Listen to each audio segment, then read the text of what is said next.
दोस्तों, मैं रजनी शुक्ला आपके अपने YouTube चैनल जीएस मैनिया में आपका स्वागत करता हूं। आज हम करंट अफेयर्स की श्रृंखला का दूसरा वीडियो लेकर आप लोगों के समक्ष उपस्थित हुआ हूं। अगर मेरा चैनल का कंटेंट आपको अच्छा लगता हो प्लीज़ मेरे चैनल को सब्सक्राइब, लाइक और शेयर करना ना भूलें और बेल आइकन ज़रूर दबाएँ ताकि मेरे वीडियो की नोटिफिकेशन आपको मिलती रहे। आइए विषय पर चलते हैं। क्वेश्चन नंबर पहला लेते हैं। हाल ही में किस राज्य में वन हेल्थ पायलट प्रोजेक्ट को लॉन्च किया गया है? Option A Meghalaya, option B Karnataka, option C Uttarakhand, option D Telangana. इसका सही विकल्प है विकल्प बी कर्नाटक। ठीक, इसके व्याख्या देखते हैं।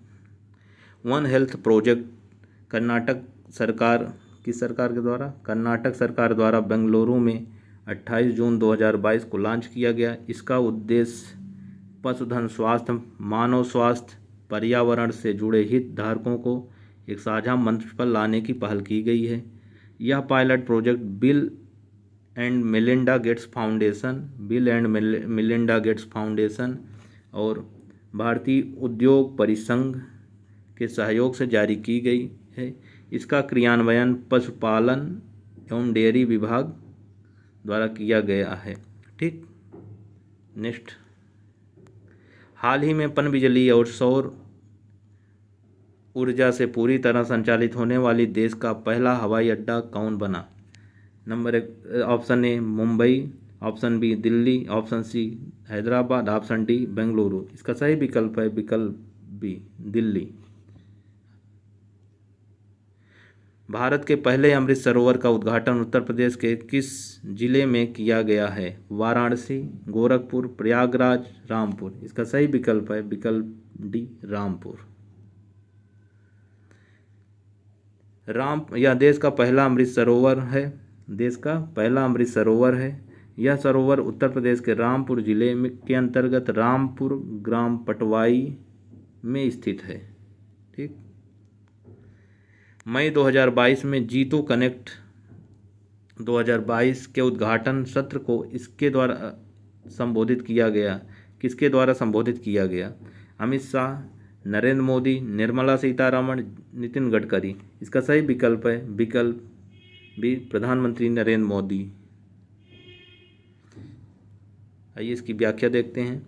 जीतो कनेक्ट का संबोधन प्रधानमंत्री नरेंद्र मोदी जी द्वारा पुणे के गंगा धाम में एनेक्स में किया गया। जीतो का फुल फॉर्म जैन अंतर्राष्ट्रीय व्यापार संगठन दुनिया भर में जैन समुदाय से जुड़े धर्मावलंबियों को जोड़ने वाला एक वैश्विक संगठन है।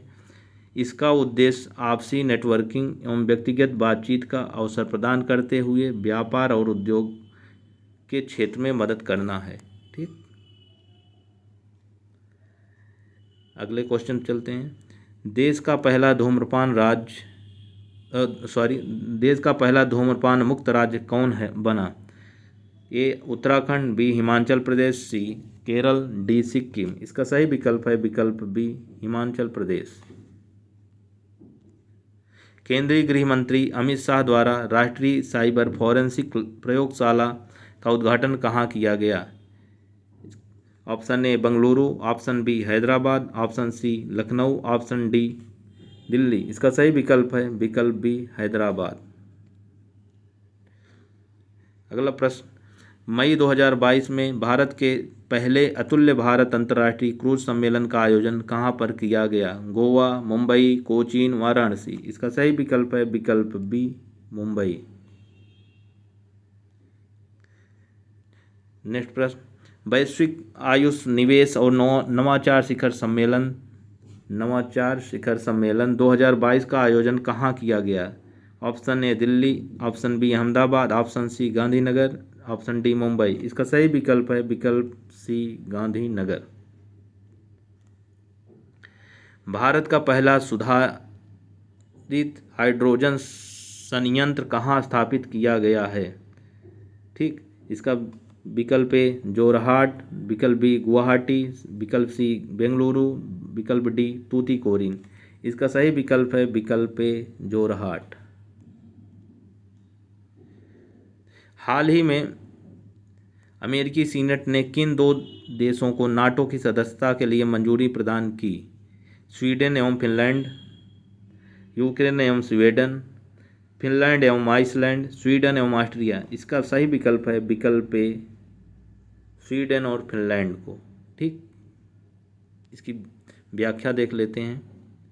हाल ही में अमेरिकी सीनेट स्वीडन और फिनलैंड, दो यूरोपीय देशों को नाटो की सदस्यता के लिए मंजूरी प्रदान की। नाटो के बारे में जान लेते हैं। इसका फुल फॉर्म है नॉर्थ अटलांटिक ट्रीटी ऑर्गेनाइजेशन है। इसकी स्थापना वर्ष 1949 में किया गया। इसका मुख्यालय बेल्जियम की राजधानी ब्रुसेल्स में स्थित है। ठीक, आगे चलते हैं।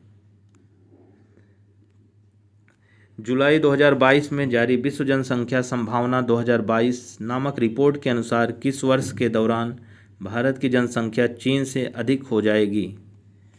Option A 2024, option B 2026, option C 2023, option D 2025। इसका सही विकल्प है विकल्प सी 2023। मतलब कि अगले वर्ष 2023 में भारत देश की जनसंख्या चीन से अधिक हो जाएगी। आइए इसकी व्याख्या देखते हैं। विश्व जनसंख्या संभावना रिपोर्ट 11 जुलाई 2022 को संयुक्त राष्ट्र द्वारा जारी किया गया। 11 जुलाई को विश्व जनसंख्या दिवस भी होता है, द्वारा जारी किया गया है। यह इस तरह का 27वां संस्करण है। ये 27वां संस्करण है। रिपोर्ट के अनुसार नवंबर 2022 तक विश्व की जनसंख्या 8 अरब हो जाएगी।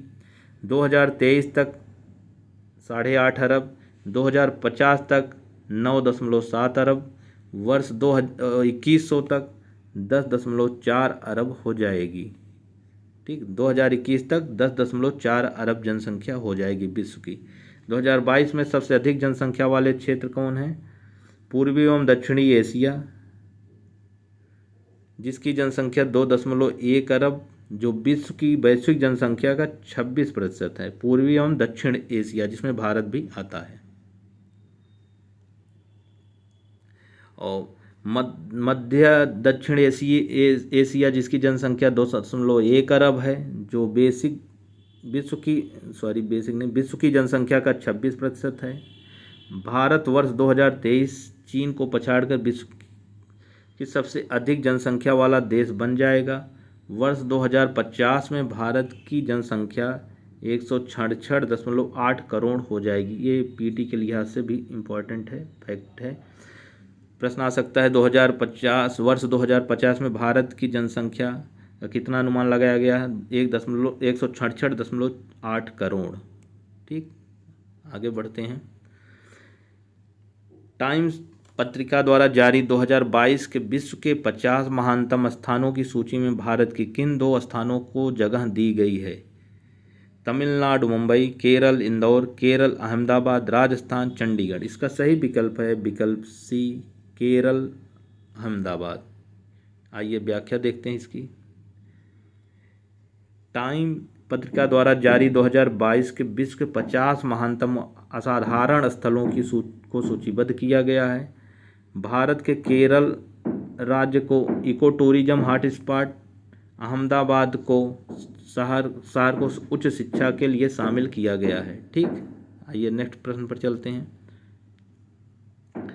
जुलाई 2022 में श्रीलंका के नए प्रधानमंत्री के रूप में दिनेश गुणवर्धने ने किस क्रम के प्रधानमंत्री के रूप में शपथ ग्रहण किया?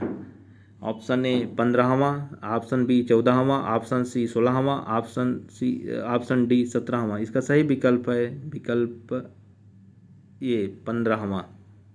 ठीक, नेक्स्ट प्रश्न। एक्सपैक्ट इनसाइडर 2022 रैंकिंग में शीर्ष स्थान पर कौन सा देश है? विकल्प ए मैक्सिको, विकल्प बी स्पेन, विकल्प सी सिंगापुर, विकल्प डी भारत। इसका सही विकल्प है विकल्प ए मैक्सिको। आइए इसका एक्सप्लेनेशन देख लेते हैं। एक्सपैक्ट इनसाइडर रैंकिंग इंटरनेशनल द्वारा जारी किया जाता है। किसके द्वारा? रैंकिंग इंटरनेशंस द्वारा। ठीक, इसमें 52 देश शामिल किया 52 देशों को शामिल किया गया है। शीर्ष देश हैं मैक्सिको, दूसरा इंडोनेशिया, तीसरा ताइवान। निम्नतम देश कौन से हैं? इस रैंकिंग में निम्नतम स्थान प्राप्त करता देश है कुवैत, न्यूजीलैंड, हांगकांग। भारत की रैंकिंग कितनी है? 36वीं। भारत की रैंकिंग 36वीं है। नेक्स्ट, विश्व लैंगिक अंतराल रिपोर्ट कौन जारी करता है? ऑप्शन ए विश्व आर्थिक मंच, ऑप्शन बी विश्व बैंक समूह, option C UNICEF, option D UNDP। इसका सही विकल्प है विकल्प ए विश्व आर्थिक मंच। ठीक, आइए इसकी व्याख्या देखते हैं। यह सूचकांक विश्व आर्थिक मंच द्वारा जारी किया जाता है। इस वर्ष वैश्विक लैंगिक अंतराल सूचकांक 2022 जुलाई माह में जारी किया गया। इस सूचकांक में भारत की रैंकिंग 135वीं है। कितनी है? भारत की रैंकिंग 135वीं है।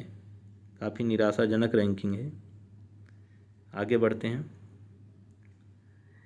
सूचकांक में इस रैंकिंग सूचकांक में नंबर 1 पर है Iceland, number 2 Finland, number 3 Norway, number 4 New Zealand, number 5वें स्थान पर स्वीडन है। सूचकांक में अंतिम 5 स्थान प्राप्त करता देश हैं। सबसे पुअर रैंकिंग है अफगानिस्तान की जो 146वीं है, फिर पाकिस्तान की है 145वीं, फिर कांगो लोकतांत्रिक गणराज्य की है 144, ईरान की है 143, 142वीं कितनी है? किसकी है? चाड की। भारत की 135वीं है, जैसे पीछे चर्चा की है। आगे बढ़ते हैं। नाटो शिखर सम्मेलन 2022 का आयोजन कहाँ पर किया गया? A Brussels Belgium, B New York USA, C Madrid Spain, D Birmingham England. इसका सही विकल्प है विकल्प सी मैड्रिड।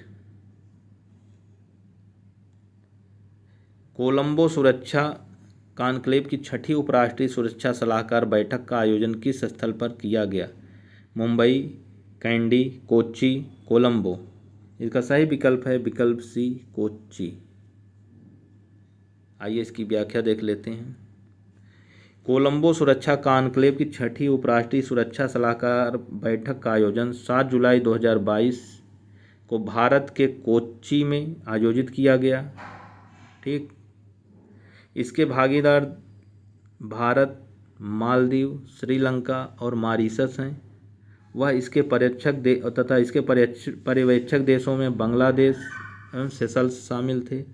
कोलंबो सुरक्षा कॉन्क्लेव की स्थापना कब हुई थी? 2001 में। सदस्य कितने हैं? भारत, मालदीव, मॉरिशस के द्वारा, मतलब उस समय 3 सदस्य थे, भारत, मालदीव और मॉरिशस। इसका सचिवालय कहाँ है? कोलंबो। ठीक, आगे बढ़ते हैं।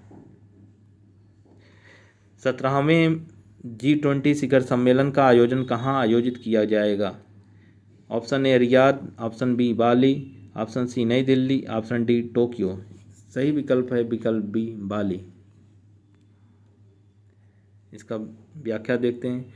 इस 17वां शिखर सम्मेलन 15 से 26 नवंबर 2022 को बाली, इंडोनेशिया में आयोजित किया जाएगा। इसका वर्तमान अध्यक्ष इंडोनेशिया है। G20 के बारे में जान लेते हैं। यह विश्व की प्रमुख विकसित और उभरती अर्थव्यवस्थाओं का एक बहुपक्षीय मंच है। इसका गठन वर्ष 1999 में सदस्य देशों के वित्त मंत्री और केंद्रीय बैंक के गवर्नरों की बैठक के रूप में हुई थी। इसके सदस्य देशों के राष्ट्राध्यक्ष का प्रथम शिखर सम्मेलन वर्ष 2008 में वाशिंगटन DC में किया गया था। ठीक,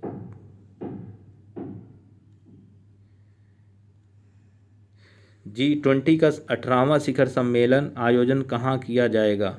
ठीक, A Bharat, B Mexico City, C Germany, D Davos. इसका सही विकल्प है विकल्प ए भारत।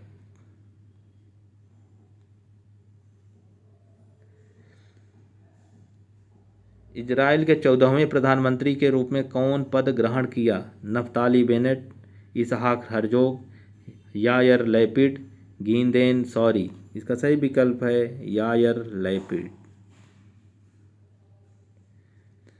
48वां G7 सम्मेलन 2022 का आयोजन कहाँ पर किया गया? रोम, न्यूयॉर्क, एलमाऊ, टोक्यो।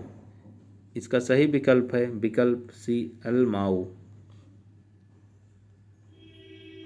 आइए व्याख्या देखते हैं। 48वें G7 सम्मेलन 2022 का आयोजन जर्मनी के एलमाऊ में आयोजित किया गया। जर्मनी के चांसलर ओल्फ सोल्ज ने की। इसका लक्ष्य क्या है? एक सफलतामूलक विश्व की ओर प्रगति। भारत का प्रतिनिधित्व प्रधानमंत्री नरेंद्र मोदी ने किए। इसका गठन 1975 में G6 के रूप में की गई थी। इसका गठन 1975 में G6 के रूप में की गई थी।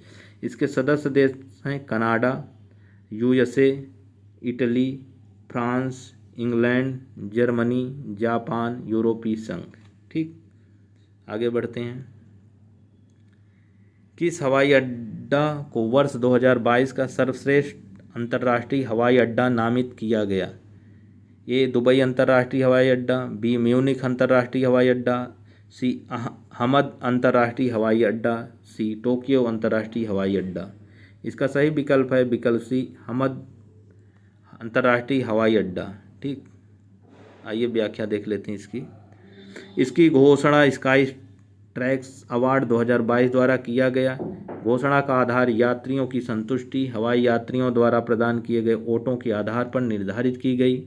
इसमें हवाई अड्डे की सेवाओं और उत्पादों के 39 प्रमुख प्रदर्शन कारक शामिल हैं। हमद अंतर्राष्ट्रीय हवाई अड्डा कतर में अवस्थित है। या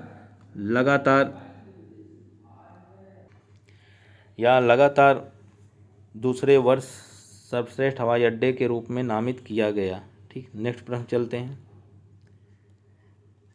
विश्व प्रतिस्पर्धा सूचकांक 2022 में भारत को कौन सा स्थान प्राप्त हुआ? ऑप्शन ए 73वां, ऑप्शन बी 63वां, ऑप्शन सी 37वां, ऑप्शन डी 43वां। इसका सही विकल्प है विकल्प सी 37वां। इसकी व्याख्या देखते हैं। विश्व प्रतिस्पर्धात्मक सूचकांक प्रबंधन विकास संस्थान द्वारा जारी किया जाता है। इसके रैंकिंग में कुल 63 देश शामिल किए गए। शीर्ष देश हैं डेनमार्क, स्विट्जरलैंड, सिंगापुर। डेनमार्क शीर्ष देश है। निम्नतम स्थान प्राप्तकर्ता देश हैं वेनेजुएला 63वां, अर्जेंटीना, मंगोलिया। ठीक, पिछले वर्ष भारत का स्थान कितना था? 43वां। ठीक, इस बार भारत ने काफ़ी सुधार किया। आइए अगले प्रश्न पर चलते हैं। वर्ल्ड एयर पावर रैंकिंग 2022 में भारत को कौन सा स्थान प्राप्त हुआ है? चौथा, छठवां, पाँचवां, सातवां। इसका सही विकल्प है विकल्प बी 6वां। ठीक, आइए इसकी व्याख्या देख लेते हैं। यह सूची में एयर पावर रैंकिंग को world directory of modern military aircraft द्वारा जारी किया जाता है। इस सूची में 98 देशों की 124 वायु सेवाओं को शामिल किया गया है। सूची में शीर्ष स्थान प्राप्तकर्ता वायु सेवाएं हैं।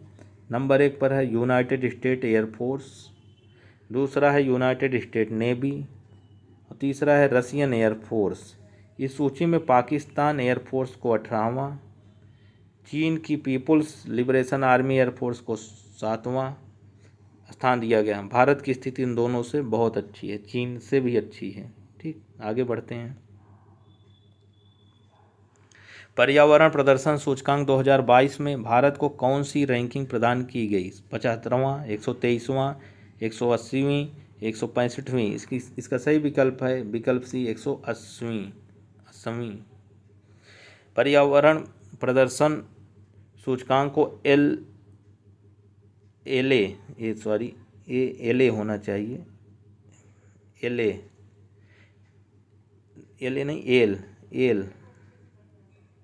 एल और कोलंबिया यूनिवर्सिटी द्वारा जारी किया गया है। शीर्ष रैंक प्राप्तकर्ता देश डेनमार्क यूनाइटेड किंगडम, फिनलैंड। निम्न रैंक प्राप्त करता देश है भारत, म्यांमार, वियतनाम।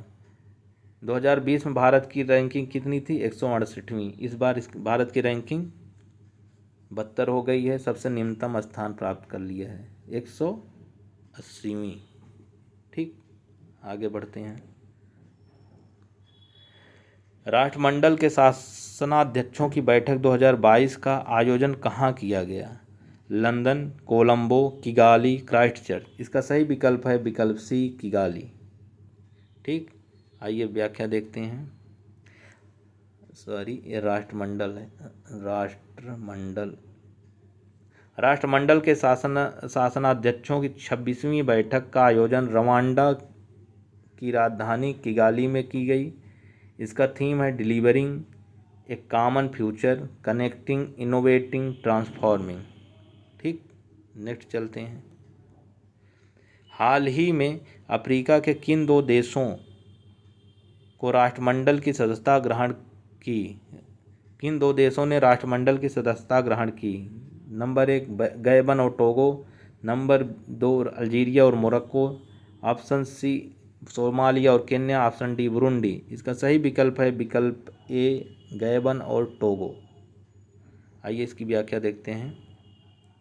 गैबन और टोगो को हाल ही में किगाली में आयोजित राष्ट्रमंडल शासनाध्यक्षों की बैठक के दौरान सदस्यता ग्रहण कराई गई। इसकी घोषणा राष्ट्रमंडल महासचिव पैट्रिसिया स्कॉटलैंड क्यूसी द्वारा की गई। इसकी महासचिव हैं पैट्रिसिया स्कॉटलैंड क्यूसी। आइए राष्ट्रमंडल के बारे में। इसकी स्थापना, राष्ट्रमंडल की स्थापना 1926 में की गई थी। इसके प्रमुख है ब्रिटेन के राजा किंग चार्ल्स। इसके पहले महारानी एलिजाबेथ थी, जिनका देहांत हाल ही में हो गया। ठीक, इसमें कुल कितने सदस्य हैं? 56 सदस्य हैं। पहले 54 हुआ करते थे। गैबन और टोगो को शामिल होने के बाद ये 56 हो गई। ठीक, आगे बढ़ते हैं। सॉरी, यही इस वीडियो के अंतिम प्रश्न था। अगर आपको मेरे द्वारा पढ़ाए गए कंटेंट अच्छे लगते हों, प्लीज़ मेरे चैनल को लाइक, सब्सक्राइब एवं शेयर करना ना भूलें एवं बेल आइकन ज़रूर दबाएं ताकि मेरे वीडियो की नोटिफिकेशन आपको मिलती रहे। धन्यवाद।